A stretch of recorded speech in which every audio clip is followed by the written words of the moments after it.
welcome back to Golf Quest, everyone. I'm excited to kick off a new VGA Tour season this week. We are at the RTJ Grand National for week number 1. It's a fun course to play. Always enjoy playing this one. So let's go ahead and jump right in. First hole is a par 4. I'm going to take driver here. Now, once I hit, you're going to see that my score is +2. That's because this is round 2, which is the final round, and that also incorporates my handicap. My handicap right now is a +1. So after round 1, I shot a +4, but with my handicap it was +3. And then my handicap for this round is incorporated into that score, so it drops to +2. Don't get off to a very good start here, as you'll see. A couple loose shots. My chipping is a bit of a disaster. So this chip scampers well past the 10-foot gimme range for the league rules. So I'm going to have a decent-sized putt here for par. And just a really, really bad putt. I blow it past. And to make things worse, it ends up on the fringe. So even though it's within the 10-foot gimme range, it's not a gimme because it's on the fringe. So I have this comebacker now putting off the fringe for bogey. And it comes up short. So off to a double bogey start. Not the way you want to start things. The next hole is a really nice par 5, short, definitely gettable, even for me, even though I'm not a long hitter. Just need a good drive and then a good second. You get right down there. I do hit a decent drive here. You can see that this year I've included some of the ball stats from Skytrak. So 138 ball speed, pretty good for me. And here is a view of what this approach shot might look like in real life, a photograph from the RTJ Grand National website.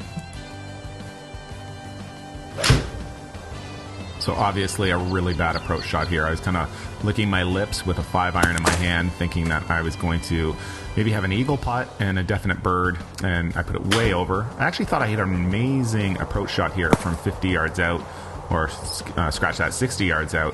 It came up much shorter than I thought, so I was surprised, leaving myself a long putt for the birdie. And I was at least able to cozy it on up there within the 10 feet gimme range for the par. My usual miss is a pull draw, and that is what you're going to see lots of today.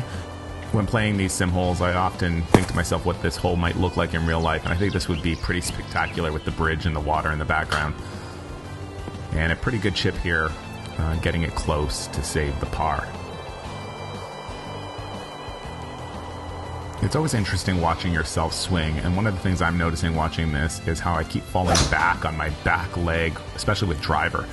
I'm not getting up or keeping the weight up on the front, and I'm wondering if that might be leading to some of these higher backspin numbers that I'm seeing. 4,165, definitely not ideal for the driver.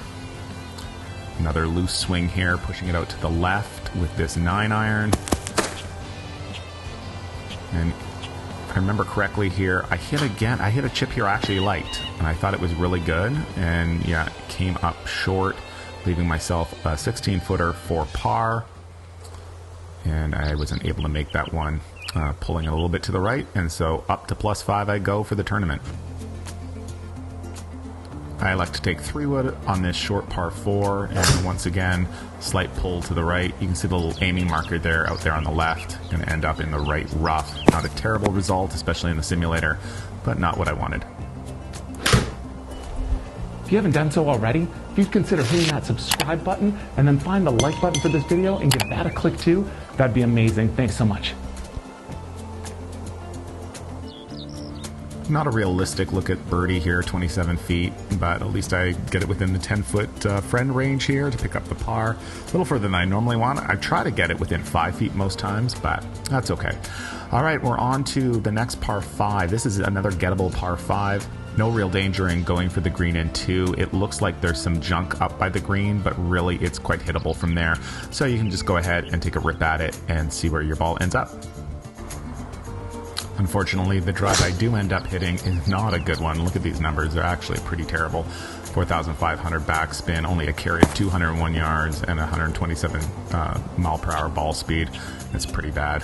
But take out the 3-wood and give it a go from 253, because it's only that short par 5. And just like we talked about, ends up in the junk, but then I leave myself just a fine shot. Again, beauty of the simulator, never going to lose your ball unless it goes out of bounds. And the next shot, once again, I thought I hit it just a brilliant shot there, and it came up short. So my chip shots tended to come up short and were a little surprising, but I was able to chip it within the 10 feet and pick up another par. So I'm just going to take a minute now and give you a little status on the Golf Quest and one of the channels that is influencing my game right now, and that is Poor Zach Golf. I'm actually watching a ton from Poor Zach Golf, and what I appreciate about them is that they don't try to sell you on like a quick fix or try this little trick, and even their thumbnails aren't really gimmicky or clickbait. It's just Adam Porzak kind of posting bits from his lessons with various students, and I've been really enjoying it. I'll talk more about Adam Porzak as we go through this round. This putt now for birdie, again for 35 feet. Not really a chance, but again within the 10 feet game range, so that's picking up another par, still +5 through 7. And then we're on to probably my favorite hole on the course, this short little par 4. You don't have to hit driver off the tee. I think this would probably be my favorite hole if I was there in person as well, just because of the design of it. I like to hit a 5-iron here, just trying to get it down to the end of the fairway. And pretty good hit, just slightly right once again of my target, but safely on the fairway, setting up a nice shot into the green. And here's a shot from about the same location at the real course. Just an approach wedge here, once again a slight pull, but I was almost playing for it. Didn't want to miss left because left is right off the green there, and then you're faced with a slippery little chip, short-sighted, so I was fine placing it to the right there, leaving myself 14 feet for birdie, and just miss it to the right. Came close on that one, but remain at +5 through 8 holes. Number 9 is a very short par 3, and I can only imagine what this hole looks like in person. It must have spectacular views. Just take a pitching wedge here. I hit it okay, but a little bit to the left, and it's going to come up slightly short, but just stick onto the green, leaving myself a long putt for birdie. Anytime you're outside 50 feet, you're definitely happy with a 2-putt. Just trying to get it within that gimme range and moving on to the next hole. So getting back to the topic of Poor Zach Golf, just for a few minutes, one of the things I really appreciate about the channel is they have golfers of all ages. So Adam works with aspiring pros, he works with really talented junior golfers, but he also works with like senior golfers as well. So there's a big variety, and I find that really helpful, especially the younger golfers, the tips that they're giving. Sometimes I think because I didn't play junior golf or get lessons at a young age, I probably missed out on some of these key fundamentals, and hearing him go over them just is really, really helpful. There was a really bad chip there. I was disappointed with it. I knew that one was not going to get within the 10-foot range. But just like in real golf, a made putt can make up for a lot of errors. If you watch enough of Adam's videos, you'll start to hear some of the concepts repeated over and over again, which again I find really helpful because you might hear them in a slightly different way, or maybe you need that reminder over and over again as I do. One of the fundamentals that Adam is a big proponent of is a 1-inch hip bump. Now I'm not going to be able to do it justice just talking about it, but if you go to his channel, he really talks a lot about an anchor leg and a post leg to rotate around so you're not swaying off the golf ball to maintain better consistency. And I got super lucky there, just keeping it within the 10-foot gimme zone to pick up that par. And here we have an uphill par 5. Hit a pretty good drive here, 140 mile per hour ball speed, 2,800 backspin. It's pretty good numbers. Didn't go super far because it was uphill. Follow that up with a 3 hybrid. Pull it a little bit. You can see the target pole right there at the bottom of the screen. But was able to hit it up pretty well just to have a short shot into the green, about 52 yards. And hit the sand wedge, and again, really thought I hit it well, and it just kept coming up short. And this is for birdie, and that also came up short, but walked away with the par.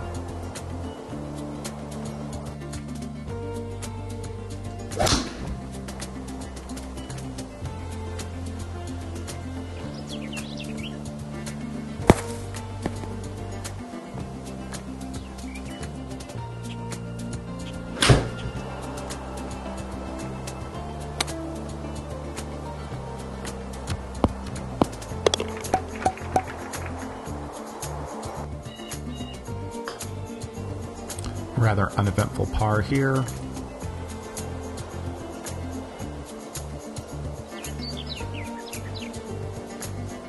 So I'm definitely trying to incorporate that 1-inch Adam Porzak hip bump into my game. I find like it does give me a firmer setup and a little easier target to rotate around, which is good. Still getting used to it though. Here's another shot from the website, which would kind of be the angle that I was facing here. The website says the strategic side is to be on the right side, so I did do that with my drive.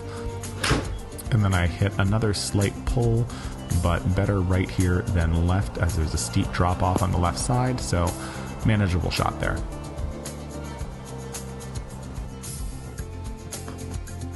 And then a good leg putt here, just slightly offline.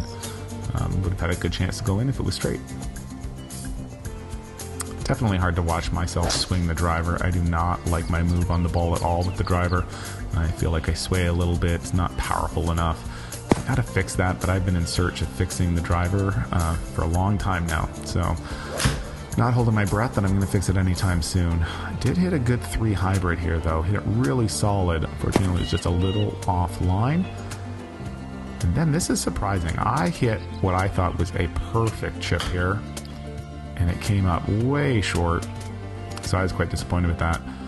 Fortunately, on the next shot, I'm able to get it up within the 10-foot gimme zone, just barely, but walking away with a par. And it really should have made birdie on that hole though. Good swing here. Headed right basically where I was aimed. It just came up a little shorter than I thought, but stayed within the birdie zone. And there's a season birdie count. I got 2 birdies in round 1, so this was my 3rd birdie of the season, and I'm going to do that on the videos. I'm going to track how many birdies I make over the course of the season. I'm actually wondering how many that will be, as in what would be a good over-under number. There are 24 regular season events before the playoffs, so if you figured maybe 2 birdies around, that put you at 48. There are some majors with 3 rounds though, but you're also not going to make 2 birdies every round. You might make more. So why don't we say 50? Over, under 50. Leave a comment below whether you would take the over on that for me or the under. 50 birdies. It's doable, but we'll see. So this putt never had a chance. Just a poorly played hole, and gave the birdie right back on the very next hole.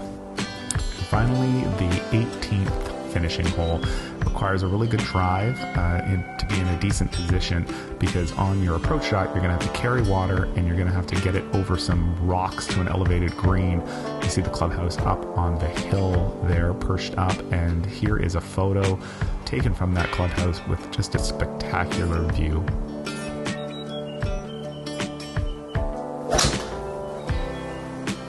Not my best drive, but it's going to do the trick. We are playing from the white tees this season in this league, which for me is great because I'm not a long hitter, so it gives me a chance to go at some of these pins with some shorter irons. And then I hit probably one of the better shots I hit all day with an 8-iron.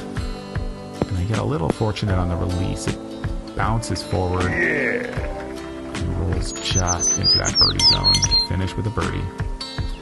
So there we go. In the end, shot a 74 with my handicap a 73 for a total of 4 over par for the tournament.